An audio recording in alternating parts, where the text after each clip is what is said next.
Imagine waking up to whispers behind a locked door, whispers that could destroy your life. Would you listen, or would you run? Where are you watching from? Drop it in the comments.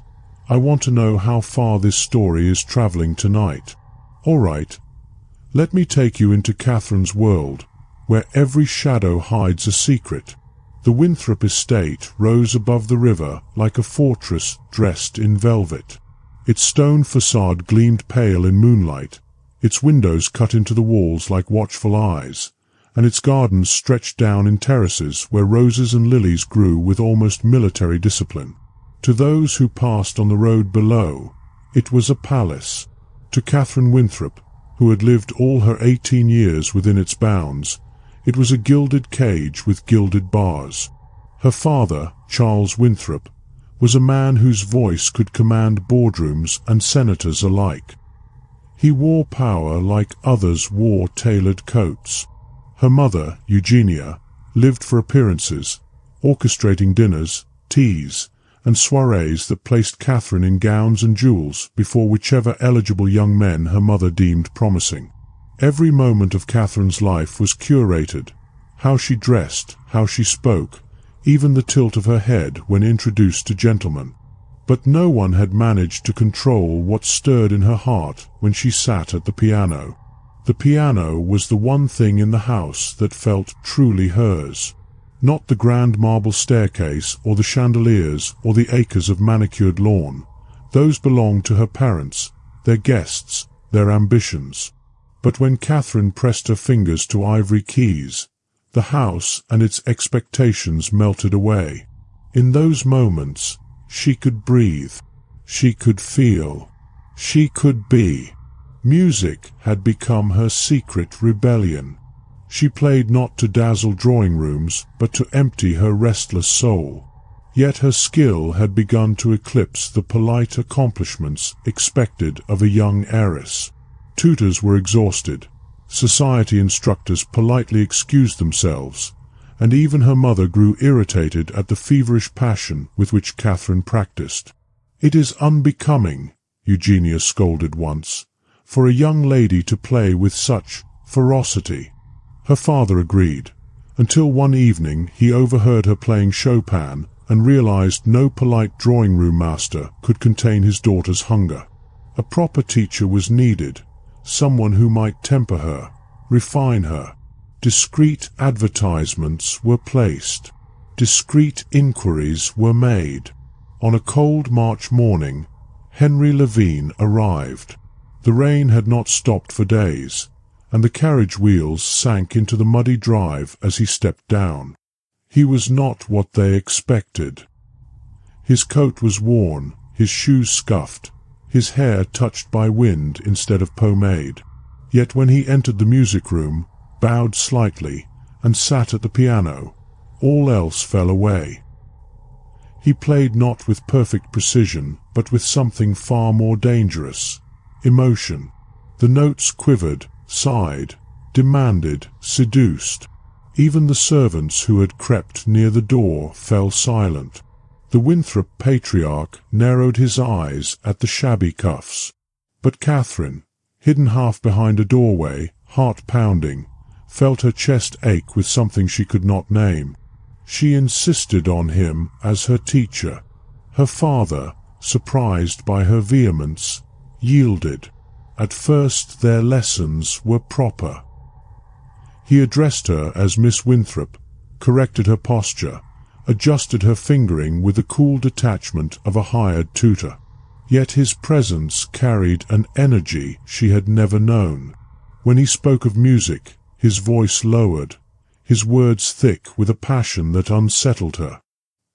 He told stories of nights spent in concert halls, of struggles, of triumphs, of failures too bitter to name. Catherine, who had never known struggle at all, drank in every word. As spring bled into summer, something invisible began to weave itself between them. When their hands brushed while turning pages, she felt a current. When she laughed at a missed note, his smile lingered too long.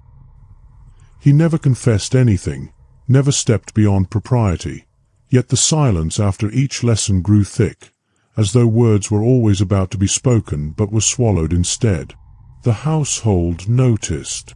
A maid whispered that Miss Catherine seemed too eager for her lessons, waiting by the piano before the hour. A footman remarked on the way Mr. Levine lingered at the door, as if reluctant to leave. Her mother raised an eyebrow. Her father muttered about musicians' airs. But Catherine only clutched her music sheets tighter and argued fiercely whenever Henry's dismissal was suggested. The air inside the house changed. By midsummer, the garden was alive with roses, the river heavy and slow beneath the heat. Catherine began to feel restless in her silks and parasols, the endless parade of suitors her mother arranged. Men with estates, men with prospects, men with practiced smiles that slid over her like oil. She endured their company at dinners, but afterward she would flee to the piano. Henry was always there, waiting with his calm voice and storm-tossed eyes. One evening, while her family was away, Catherine persuaded him to play a duet.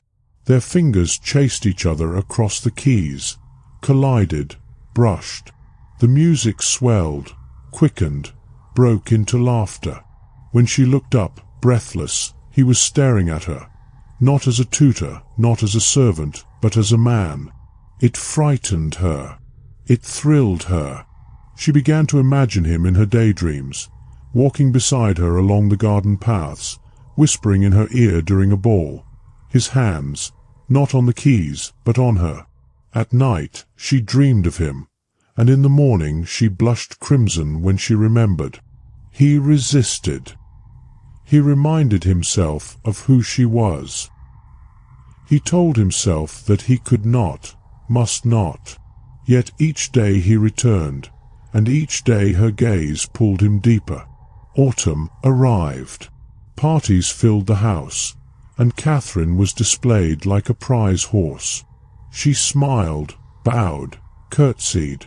Inside, she seethed. After one evening of tedious compliments from a wealthy heir, she whispered to Henry, "I cannot bear the thought of marrying one of them." "You need not tell me such things," he murmured. "But I must," she pressed, her voice trembling, "because you are the only one who understands." Silence. His hands froze on the keys. He did not answer, but he did not move away. Winter fell, snow gathering thick on the window ledges. The house was muffled, the world outside hushed. One lesson stretched late into evening. Catherine faltered on a passage. Henry leaned over to guide her fingers. Their faces brushed, too close, too near, too dangerous. For a heartbeat they froze. Then he kissed her. It was brief, trembling, almost fearful, but it shattered everything. She sat stiff, staring at the keys, breath quick. "I should leave," he whispered. "Do not," she breathed. He stayed. From then on, every lesson was fire concealed beneath silk. Every glance carried the weight of a secret. Every brush of his hand set her trembling. The house, once merely gilded and suffocating, became a stage for a forbidden play. Servants whispered louder. Her mother watched more closely. Her father's gaze grew suspicious. But Catherine no longer cared. For the first time in her life, she felt alive. And in that dangerous aliveness, the first threads of tragedy were quietly being woven. Snow lingered well into March that year, and with it lingered the danger of discovery. The Winthrop house, so grand and sprawling, began to feel to Catherine like a chessboard, each room a square she crossed under the watchful eyes of servants, parents, and suitors. Yet beneath the vigilance, beneath the rigid etiquette, her secret with Henry grew bolder. Every lesson was a risk. Every moment stolen from propriety tightened the knot of suspense around them. They spoke little of what had passed between their lips that first time, the kiss that had burned like fire across her skin, but the silence itself became charged. Catherine began to wear gowns that let her wrists, her collarbone, her neck gleam in the candlelight when she sat at the piano. Henry avoided her gaze, but his avoidance was an answer, and she knew it. Their world narrowed to small rebellions. He brushed her hand longer than necessary when guiding her fingers. She let hers rest an extra moment on his when they shared a page. Once, when the house slumbered after a party, she crept barefoot to the music room, where he was lingering with his coat still unbuttoned. They played softly, laughing at wrong notes until her laughter turned into silence, and silence into another kiss. And yet, danger. The servants whispered louder.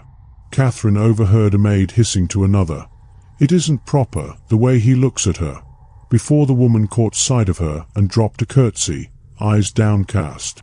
Her mother began appearing at lessons under the pretext of embroidery, her gaze sliding like a knife across the room.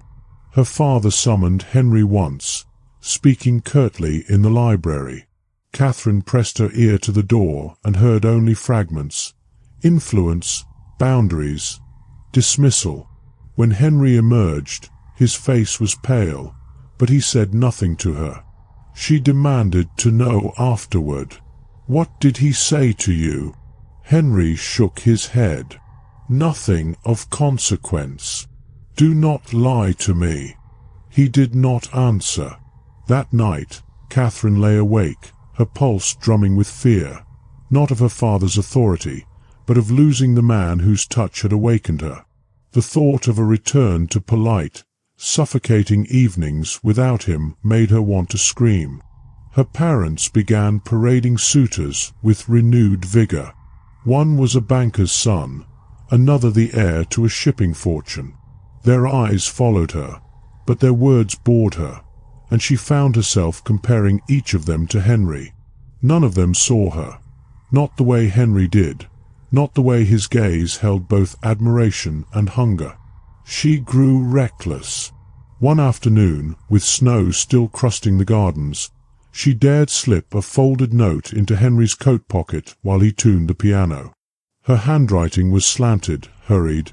"Meet me after dark, in the conservatory. C." He found her there among the glass and plants, the moonlight silvering the frost on the panes. "This is madness," he whispered when she stepped from behind a palm. "It is life," she said fiercely, pressing her hand against his chest. "For once, it is mine." He kissed her then, not timidly but with hunger, as though all his restraint had finally broken. The plants rustled with the force of it. They clung to each other as if the night itself would swallow them, and when they parted, both knew they had crossed into territory from which there could be no return. But secrets, once born, grow teeth. Within days, Catherine noticed the tightening of her mother's lips, the peculiar way her father's questions lingered. One evening she heard her mother's voice sharp in the parlour. "Charles, we must end this before ruin comes to us." Ruin. The word rang in Catherine's ears. That night she stole to the servants' wing where Henry lodged in a small chamber. It was madness, unthinkable, but she was past caution. She found him half asleep, startled at the sight of her pale figure in the doorway. "If they send you away," she said, her voice shaking, "I will follow." His eyes widened. "Catherine, no. Listen to me. I cannot, will not, live without you."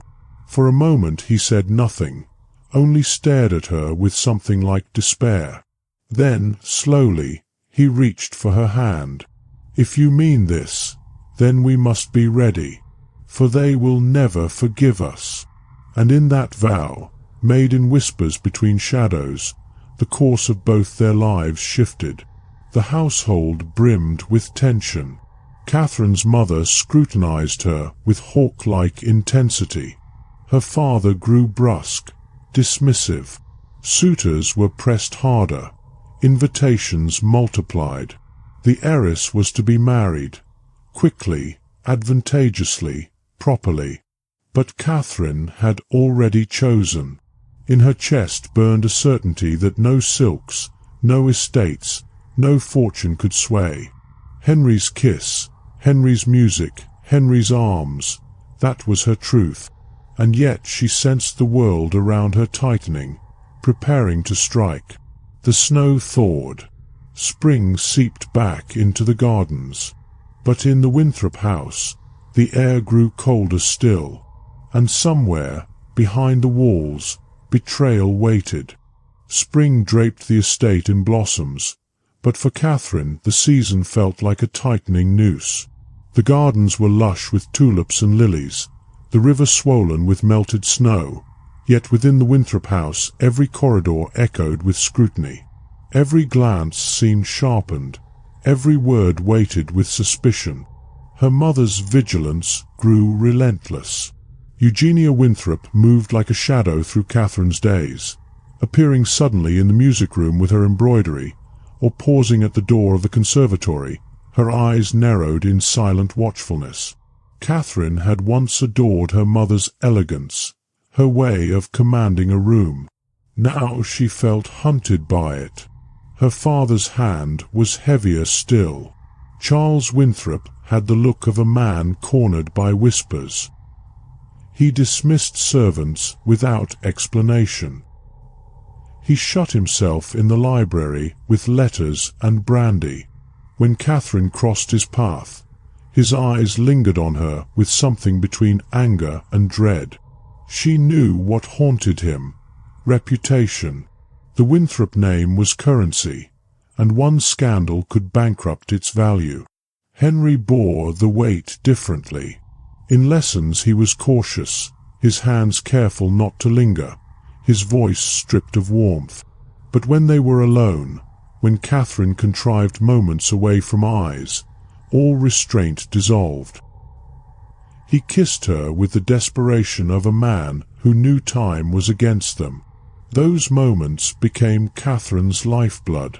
One night, restless and unable to sleep, she crept down the servants' staircase and found herself at his chamber door. Her pulse hammered as she tapped lightly. The door opened, and Henry stood before her, hair tousled, shirt unlaced at the throat. For a breath they only stared at one another. Then she stepped inside. The small room was unlike her world. Plain walls, a narrow bed, a single candle. Yet Catherine felt more alive there than in all the marble halls of her father's house. She pressed herself against him, her whispers urgent. "They will take you from me. I feel it." He held her as if to shield her from everything. "Then we must decide before they do." She tilted her face to his. "Decide what?" His gaze searched hers, shadowed, uncertain. "Whether we run." The word struck her like a chord struck too hard, discordant, thrilling, terrifying. Run. Leave the estate, the family, the fortune, the expectations. She imagined it. Trains, anonymous towns, concert halls where they might play together, cheap lodgings made rich by music and love. Her heart soared, but another part of her shrank in fear. Could she truly abandon everything she had ever known? Could she cast aside her inheritance, her name? Henry's voice was low. "I will not ask you now, but soon. For they will not rest, Catherine. They will separate us if they can." She pressed her forehead to his chest, listening to the rhythm of his heart. "Then I choose you. Always." But love's declarations cannot stop the world's momentum. A letter arrived days later, sealed with the crest of the Beaumont family. Inside was an invitation, and beneath it an arrangement. Catherine was to dine with Edmund Beaumont, son of a shipping magnate, with a strong implication of betrothal. Her father's tone, when he delivered the news, allowed no argument. "You will attend, Catherine. The match is advantageous. I expect you to conduct yourself properly." Her throat closed around words she dared not speak. When she told Henry, his face hardened. "They mean to sell you like property." "They always have," she whispered bitterly. "But now I know I can refuse." Yet even as she said it, fear coiled in her. Could she truly? Could she stand before her father's thunder, her mother's scorn, and defy them? The dinner was held in the Beaumonts' grand hall, chandeliers blazing, guests murmuring approval.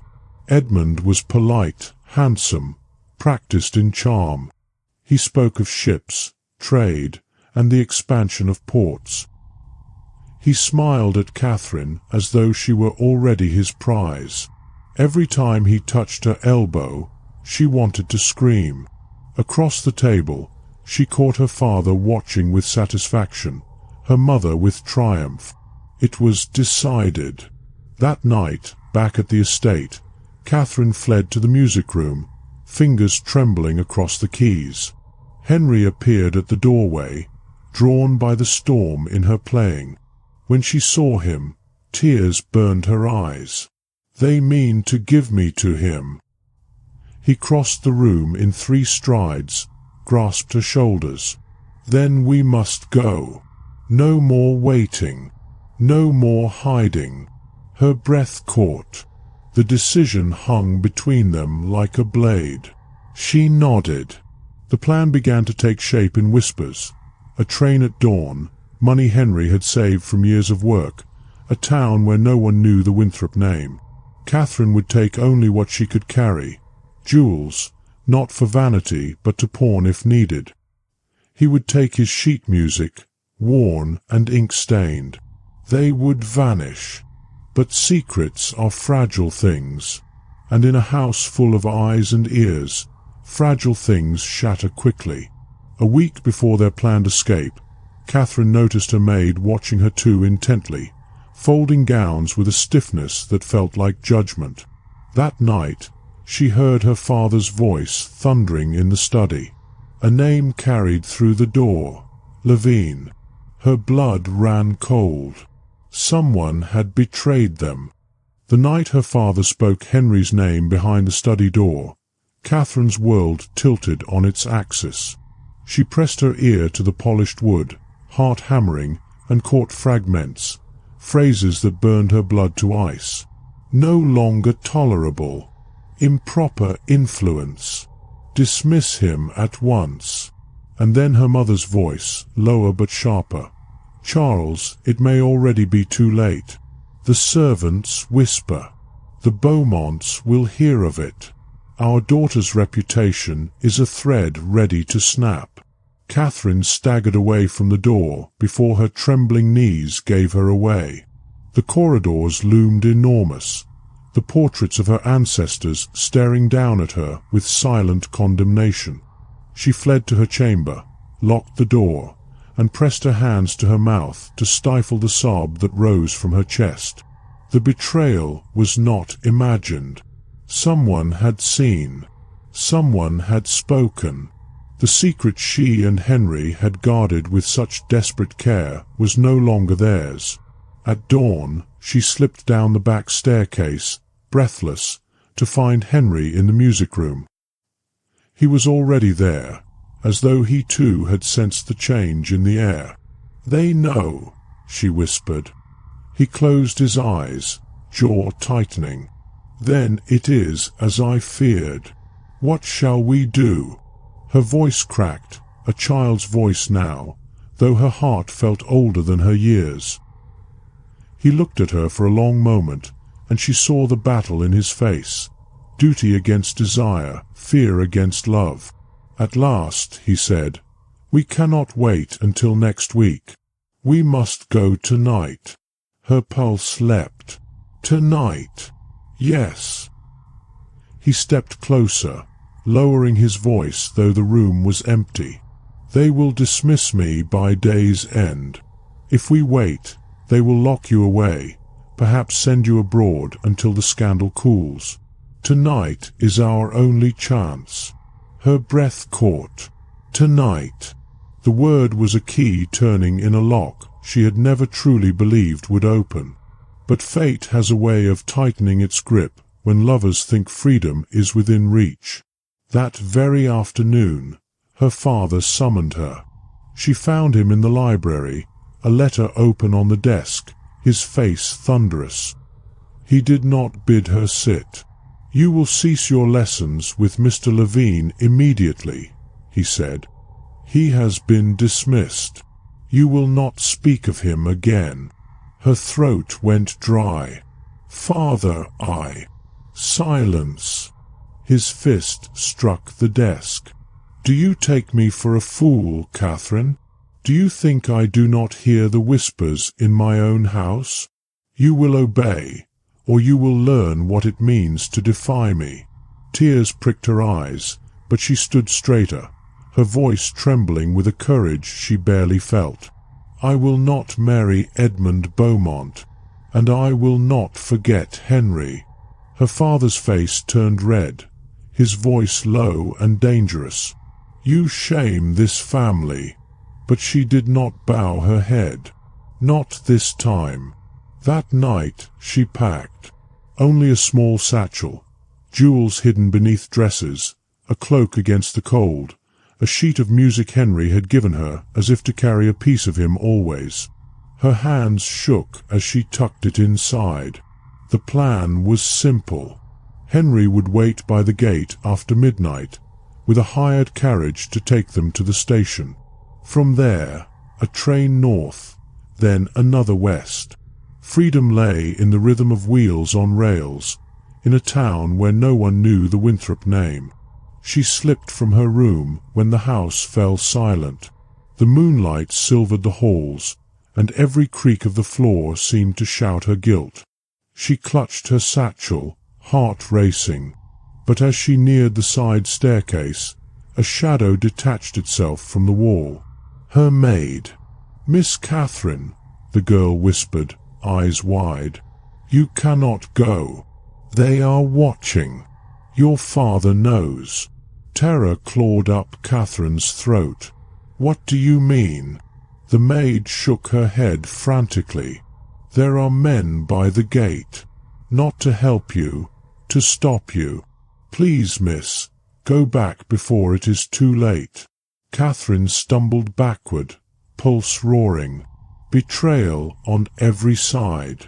Could she trust the warning, or was it yet another trap? But her decision was made when she heard it. The faint scrape of a boot on stone outside the window, the murmur of men's voices where the garden path met the drive. Her father had set a snare. Henry would be waiting beyond it, unaware. Without another word, Catherine fled through the darkened halls, mind racing. If she could not go by the gate, she would find another way. She had grown up in this house, after all. She knew its hidden corners, its forgotten doors. And yet as she ran, one thought consumed her. Had she already doomed them both? Catherine's breath fogged in the cold corridors as she hurried through the darkened house. Every step was a gamble, every shadow a possible spy. She knew the estate as only a child raised within its walls could. She remembered the forgotten door in the old servants' wing, the one that opened near the orchard. If she could slip through unseen, she might yet reach Henry before her father's men caught him. Her satchel weighed heavy at her side, the jewels within clinking softly with each hurried stride. They sounded like guilt, like chains. The house seemed alive that night, listening. The ticking of the long clock in the hall was thunderous, the whisper of wind under the eaves a hiss of warning. She clutched her cloak tighter, heart racing, and descended the narrow stair to the old wing. But she was not alone. A figure stepped into her path, a tall shape, familiar in its stillness. Her father. Charles Winthrop's face was half in shadow, but his eyes burned with fury. "Did you think me blind, Catherine?" His voice was low, dangerous. "Did you think I would allow my daughter to ruin herself with a hired tutor?" Her lips trembled, but she forced herself to meet his gaze. "I love him." The words fell like stones into the silence. For a heartbeat, she thought she saw something, fear, not anger, flash in his eyes. But it vanished, replaced by cold resolve. Love is nothing. Names, alliances, fortunes, those are everything. And you will do your duty. "I will not," she whispered, though her voice shook. "Not to you. Not to the Beaumonts. Only to myself." He stepped closer, looming. "If you walk out that door, Catherine, you walk out with nothing. No name, no inheritance, no home. You will be dead to us." She trembled, but inside her something hardened, a resolve born of months of secrecy and fire. "Then let me die to you. Better that than live half alive." For a moment, silence. The great house seemed to hold its breath. Then her father's hand shot out, gripping her arm like iron. "You will not leave," he hissed. But Catherine was no longer the pliant child he had shaped. With sudden force, she wrenched free, the movement tearing her cloak clasp. She fled past him, skirts flying, down the corridor, through the servant wing and out the forgotten door. The night air struck her like a blade, cold, sharp, liberating. She ran across the orchard, the branches clawing at her sleeves. Beyond, she saw the faint glow of lanterns by the gate, the trap her father had laid. She veered away, breathless, heart thundering. Then, through the darkness, she saw him. Henry stood by the old stone wall, eyes searching the shadows, coat pulled tight against the cold. When he saw her, his relief was almost painful. "Catherine!" She rushed to him, clutching his hands. "We must go. They are waiting at the gate." He nodded, jaw tight. "Then not by the gate." Together they turned toward the woods beyond the orchard, where a narrow path led to the road. The branches tangled overhead, the ground muddy beneath their feet. But each step was freedom, each step further from the house that had caged her. Behind them, shouts rang out. A lantern flared near the orchard wall. Her father's men had seen. "Run!" Henry urged, pulling her forward. She ran, the satchel thudding against her hip, her breath ragged in the cold air. Behind, the voices grew louder, closer. The crack of branches under pursuit echoed like gunfire in her ears. At last they stumbled onto the road, the carriage Henry had promised waiting in the shadows. The driver's eyes widened at the sight of them, but Henry tossed him coins, shouting, "Go! Now!" The horses surged forward, hooves pounding, wheels biting into the mud. Catherine collapsed against Henry, clutching his coat, her heart still racing with terror and exhilaration. Behind them, the Winthrop estate receded into darkness. Ahead, the road stretched into the unknown. Catherine looked up at Henry, their faces inches apart, and whispered, "We're free." But Henry's eyes, shadowed in the carriage lantern light, did not mirror her certainty. He held her tightly, yet his jaw was tense, his gaze fixed on the dark road ahead. For even in that moment of escape, Catherine felt it, the weight of what they had left behind, and the shadow of what was still to come. Because freedom taken in the dead of night comes at a price, and the world would not let them go unpunished. The carriage rattled through the night, each jolt pitching Catherine against Henry's shoulder. She clung to him as though the rhythm of his heart might drown out the pounding hooves behind them, real or imagined. The satchel lay heavy in her lap, the jewels inside pressing against her like a reminder of the world she had cast off. The driver cracked his whip, urging the horses faster. Cold air whistled through the cracks of the carriage door, and Catherine pulled her cloak tighter. She dared glance behind them. The road was dark, empty, yet she swore she could still hear the echo of shouts, the scrape of boots, the fury of her father's men tearing through the orchard. Henry's hand found hers, steadying her. "They will not catch us now." She searched his face, lit in flickers by the lantern swaying above them. His jaw was hard, his eyes alert. He was not triumphant. He was wary, calculating. Catherine wanted to believe his words, but fear gnawed at her. They reached the small town station just before dawn. The sky was a bruised grey, the platforms deserted save for a station master half asleep in his booth. The train stood waiting, hissing faintly, its iron bulk looming in the mist. Henry led her swiftly aboard, choosing a carriage far from the lamplight. Inside, it smelled of coal and damp wool, but Catherine barely noticed. She collapsed into a seat, clutching Henry's hand. For the first time, she allowed herself to whisper it aloud. "We've escaped."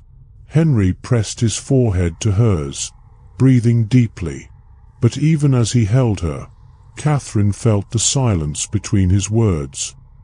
He was already thinking ahead, of pursuers, of money, of survival. She knew this, and yet she leaned into him, choosing the warmth of the moment over the chill of dread. The train lurched forward.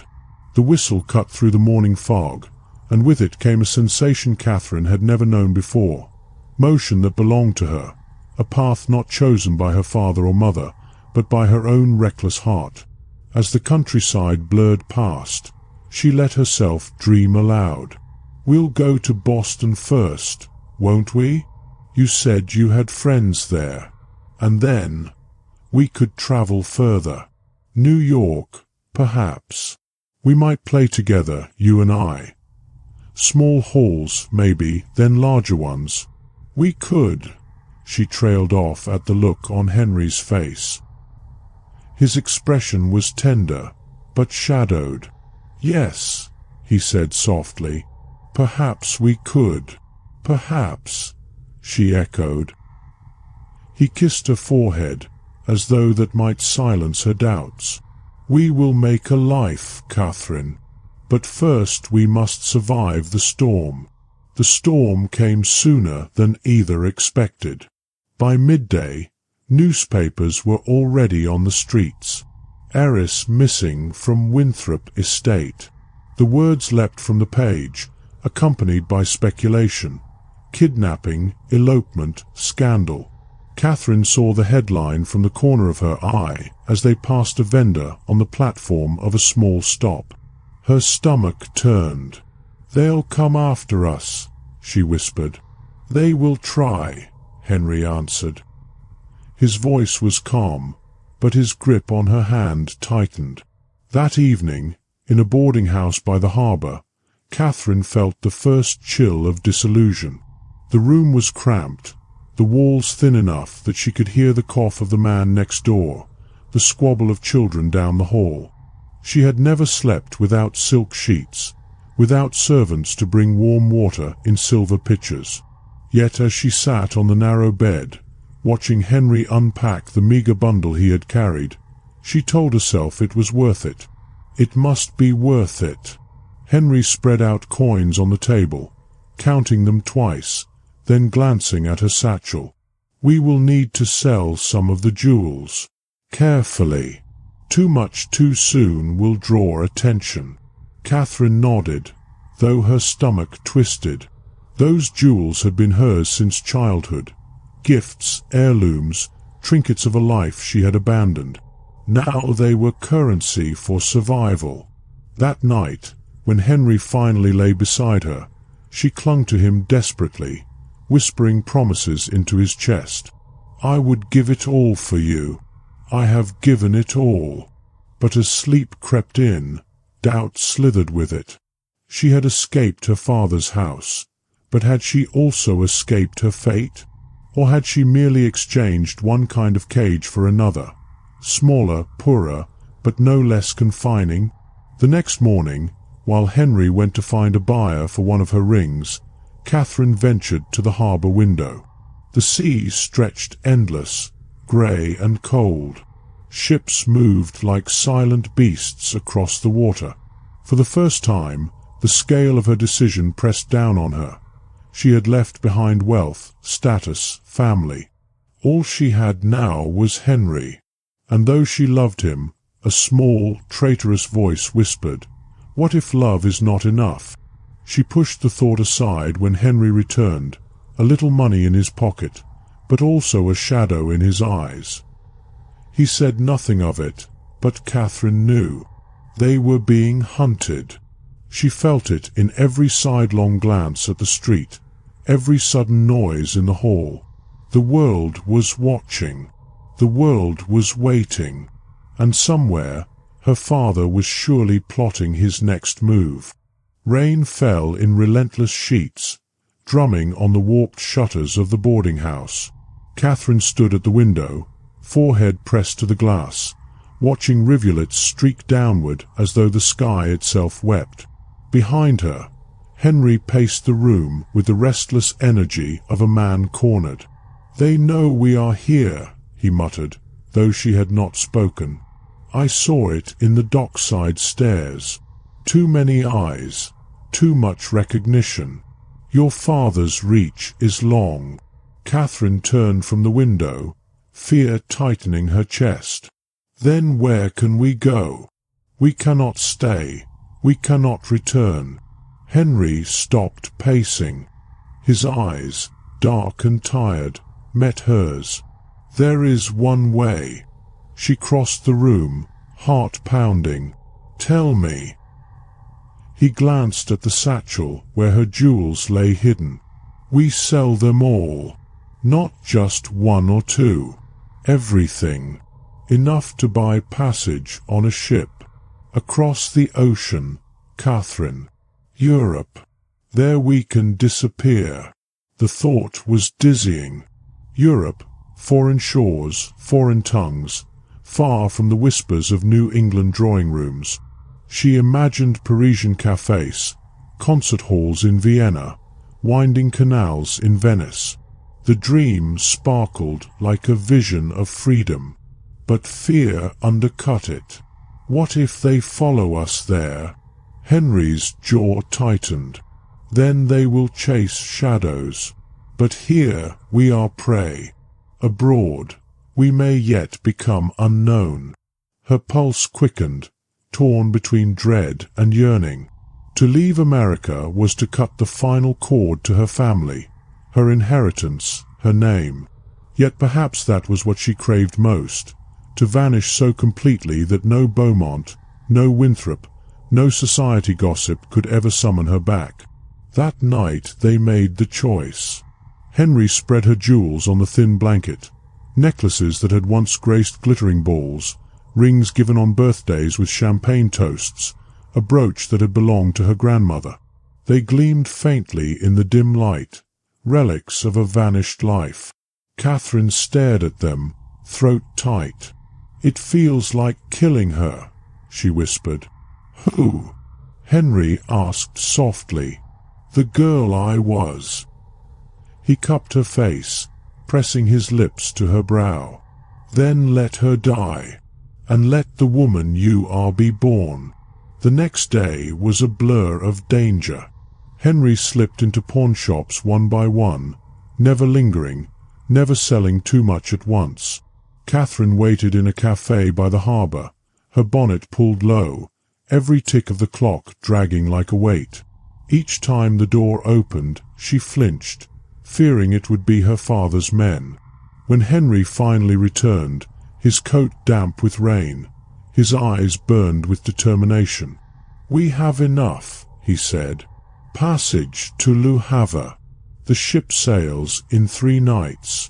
Relief flooded her so sharply she nearly collapsed. 3 nights. Just 3 nights more, and she would be gone from the world that had owned her. But fate does not loosen its grip so easily. That evening, as they returned to the boarding house, Catherine froze. A newspaper boy stood at the corner, calling headlines into the rain. Heiress elopes with tutor. Father offers reward. The words pierced her like a blade. Her name, her shame, was now splashed across broadsheets for strangers to devour. Her father had not merely set men after them. He had unleashed the world. Henry seized her hand, pulling her swiftly into the shadows. His voice was a harsh whisper. "Do not look back." But Catherine did. She saw faces turning, eyes narrowing as whispers spread.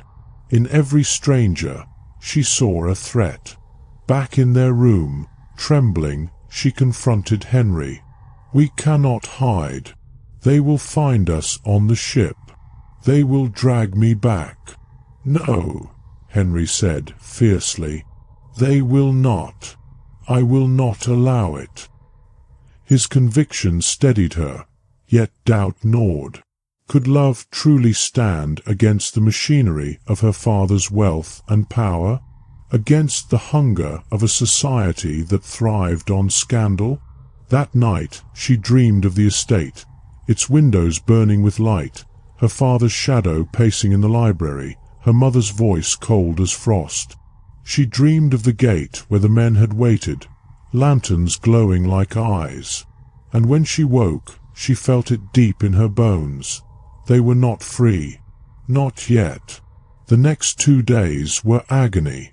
They kept to their room, venturing out only when necessary. Every knock at the door made Catherine jump. Every creak in the hall felt like the footstep of a pursuer. At last, on the 3rd night, they slipped into the harbour under a moon veiled by clouds. The ship loomed, its masts swaying like black spires against the sky. Passengers streamed up the gangplank, clutching bundles and trunks. Catherine's satchel was light compared to theirs, but its weight was heavier than all. Her past, her future, her betrayal. Henry held her hand tightly as they stepped aboard. The deck smelled of tar and salt, the sea whispering endless and dark. Catherine looked back one final time at the lights of the city, at the land of her birth, and felt both terror and exhilaration twist within her. They had escaped the estate. They had escaped the men at the gate. Now they were escaping America itself. But the ocean is vast, and freedom is never free. Somewhere, Catherine sensed, the price of their defiance was already gathering, waiting to be paid. The ship lurched against the tide, groaning like some ancient beast.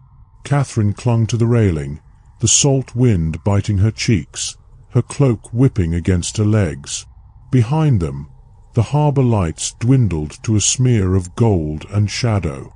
Ahead stretched only darkness, an ocean vast enough to swallow them whole.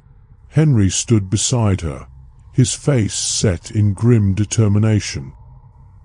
He had not spoken much since they boarded, and though Catherine longed to ask what troubled him, she bit back the words. It was enough, for now, that they had not been caught. The first days at sea passed in a strange haze. The decks bustled with emigrants, merchants, and families, their voices mingling in a dozen languages. Catherine felt both invisible and exposed, a girl unmoored from her world, drifting between strangers. At night, in their narrow berth below deck, she lay awake listening to the creak of timbers and the crash of waves. She would trace Henry's face with her fingers, memorizing the slope of his cheekbone, the curl of his hair, as though love alone could anchor her. Yet in the silence between their whispered promises, she felt it, the invisible hand of pursuit, reaching across the sea. On the 5th night, her fears took form. She was on deck, the moon a pale coin above, when a voice behind her spoke her name. "Miss Winthrop." The sound froze her blood. Slowly, she turned. A man stood in the shadow of the mast, his coat long, his hat brim low. His accent was clipped, his voice steady, but his eyes gleamed with recognition. "You are far from home." Her lips parted, but no sound emerged. Before she could answer, Henry appeared at her side, stepping between them. "You mistake her, sir." The man's gaze shifted to Henry, lingering with faint disdain. "Do I? I read the broadsheets. An heiress vanishes. A tutor disappears. The sea is wide, but not wide enough to hide what the world already knows." Catherine's heart hammered. Her father's reach had found them, here on the ocean, where escape seemed certain. The man leaned closer, lowering his voice. "The price on her safe return is generous, more than enough to tempt a man to act. I wonder, will others notice as I have?" Henry's body tensed, a coil of fury and fear. "If you speak her name again, I will." But the man only tipped his hat, a smile ghosting his lips. "Careful, Mr. Levine. Anger draws attention. Attention is the last thing you can afford." With that, he turned and vanished into the press of passengers, leaving Catherine trembling, clutching Henry's arm. "Who was he?" she whispered. Henry's jaw was iron. A threat. Nothing more. But she saw it in his eyes, the flicker of doubt, the shadow of danger. From that night forward, Catherine moved like prey among the passengers. Every glance felt weighted, every smile edged. She and Henry kept to themselves, speaking little in public. Yet whispers always seemed to follow. By the 7th day, storms rose. The ship pitched violently, sending dishes clattering in the mess, children crying, passengers clutching at railings. Catherine found herself on deck again, rain soaking her cloak, wind lashing her hair. The sea was a fury of black and white, a force that cared nothing for heiresses or tutors, for love or scandal. Henry pulled her close, shouting over the gale, "Hold fast! We are almost through."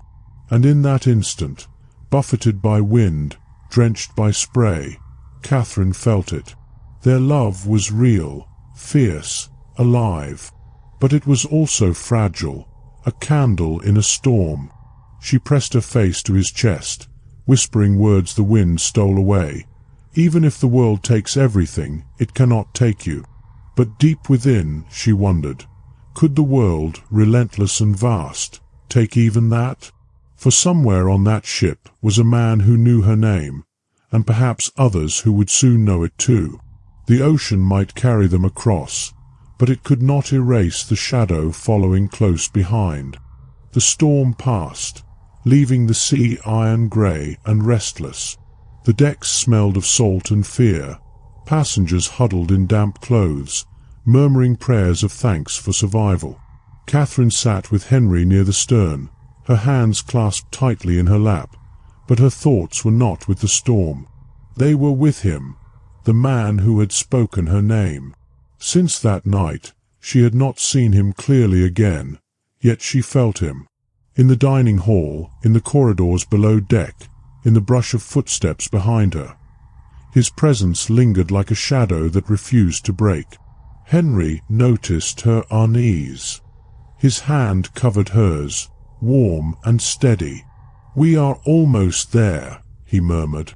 "Once we reach Le Havre, we disappear into the crowd. A new life will begin." But Catherine's heart was heavy. She wanted to believe him, wanted to surrender to the hope in his voice. Yet the ocean seemed endless, and freedom always one tide further away. That night, sleep would not come. She lay awake in their berth, listening to the groan of the ship, the distant murmur of voices, Henry's slow, weary breathing beside her. At last, Restless, she rose and crept to the deck. The moon shone faintly through clouds, painting the sea in shades of silver and black. She wrapped her cloak tight, the air sharp against her skin, and then she saw him, the man from before, standing alone at the far rail, pipe glowing faintly in the dark.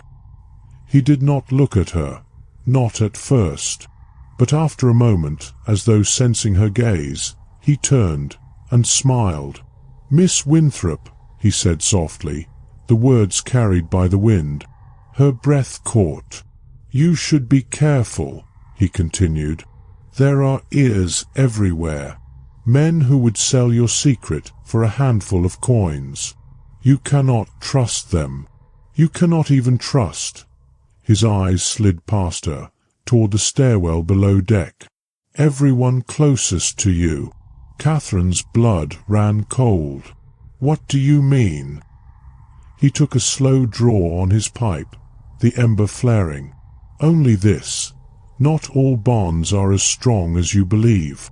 A man desperate, hunted, pressed by the world. What might he trade if the price were right?" Her heart pounded.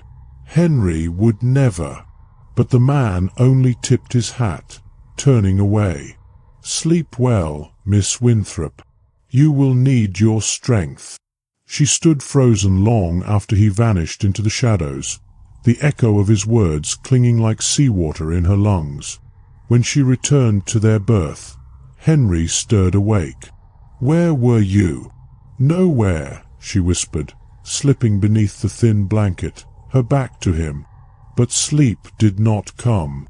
The man's warning gnawed at her, poisoning her thoughts. Could it be true? Could love, her fierce, desperate love, be sold, betrayed, bartered away? She closed her eyes, trying to banish the doubt. Yet even as Henry's arm slipped around her, protective and warm, a question pulsed in her heart like a wound that would not close. How far would he go to keep them safe? And at what cost to her? The final days at sea stretched taut, each hour a thread ready to snap. The ship's timbers groaned, gulls wheeled above the grey horizon, and Catherine lived between two fears, discovery and betrayal. The man's words haunted her. "Not all bonds are as strong as you believe." She tried to silence them, but each time Henry stepped away, speaking with a crewman, disappearing below deck, her heart twisted. Where is he? What is he doing? On the 10th evening, as twilight bled into the sea, the storm broke, not in the sky, but in her world. She was returning from the deck when she heard voices in the narrow passage below. Henry's voice, low, urgent. Another voice, the man's. "I've brought her this far," Henry was saying, "but once ashore, you must give me time. She trusts me." Catherine froze, her blood roaring in her ears. The man's reply was colder, sharper. "Time is costly. Her father offers more than trust. Decide quickly, or others will act first." Her knees weakened. She pressed herself against the wall, scarcely breathing, every word a knife. Henry's voice came again, rough with anger or desperation. "I love her. Do you hear me? I would rather die than hand her back." A silence. Then the man's laugh, quiet and cruel. "We shall see." Footsteps. Catherine fled down another passage, heart pounding, until she reached the berth. She collapsed onto the narrow bed, her body trembling. Moments later Henry entered. His face was composed, but his eyes burned with the storm of whatever had just transpired.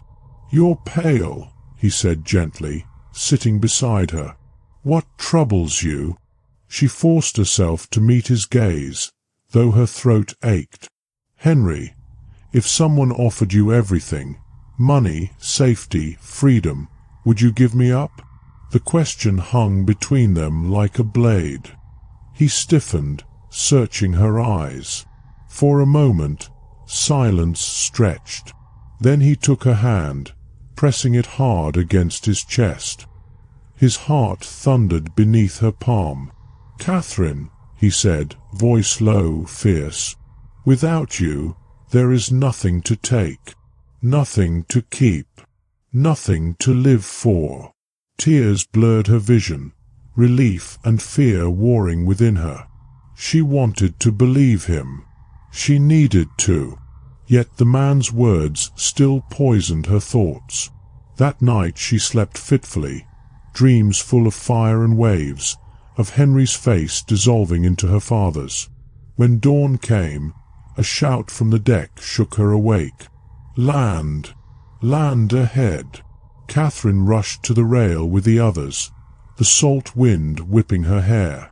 Through the mist, a dark line emerged on the horizon. France. Le Havre. The new world they had bled and burned for. Henry's arm slipped around her shoulders. "It begins here," he whispered. She leaned into him, but her heart trembled. For though the sea had carried them across, she knew the shadows had not been left behind. And as the ship drew nearer the shore, Catherine felt the truth like a chill in her bones. The true danger would not be the ocean, nor her father's men. It would be the choices Henry made once his feet touched solid ground. And so their escape became legend, not of freedom, but of the price love demands. Some secrets can't be outrun, not even across oceans. If stories like this stir something in you, follow Eternal Obsidian, where every ending hides a darker beginning.